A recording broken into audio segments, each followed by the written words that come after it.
Yo, what's up guys? This is just gonna be like a really quick tutorial, just a quick fire thing about how I do depth and giving tips about how to do depth in Photoshop.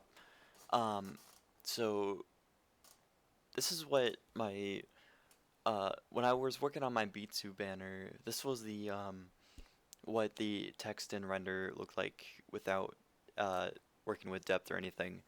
And as you can see, it's like it looks really awkward here. If having the 3D text over top of the render, just, it doesn't look like it flows very well. So what I usually tend to do is I usually just close out the text layer and I make like individual croppings of the render that I'm using.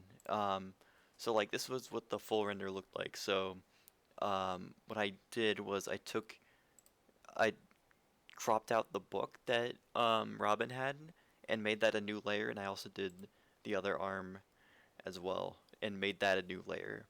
And that way, when I add the text back in, excuse me, um, I could move the book layer above the text layer, and what this adds is like a little, you can see how the book is now above the text, but it's also above Robin still. So what it allows you to basically add, it's like some artificial depth for your designs that looks really nice and gives it your designs like a bit more dynamic, bit more of a dynamic feel, if you know what I mean.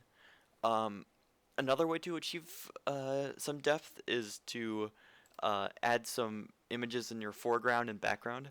I got the stock from Anxiety's pack, which is, and I use it from time to time.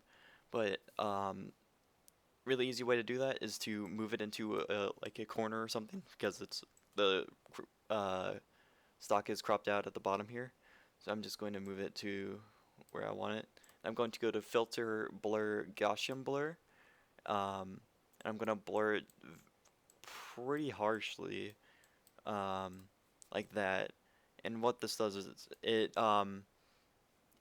it makes it so that the stock is still like noticeable, but it's not the main focus of your banner because you still want the focus to be your text or your render or whatever you want to have you. But this is a nice way to fill space to add something here to um, give your audience or to give your audience something else to look at. And the final way that to fill space that Cargo does really well. Um, this is one of his banners, and as you can see here, he makes it so that the design doesn't look like it ends. Like you can see, like he does a really good job with scaling of these mountains in the background, so it makes it feel like there isn't like an end to the design, or it doesn't make it feel flat. And he also achieves this with the glow on the text here and the logo and in the moon in the background. Like it doesn't feel like there's an end to what he's making. It doesn't feel like there's like a definite stopping point in the designs, if you know what I mean.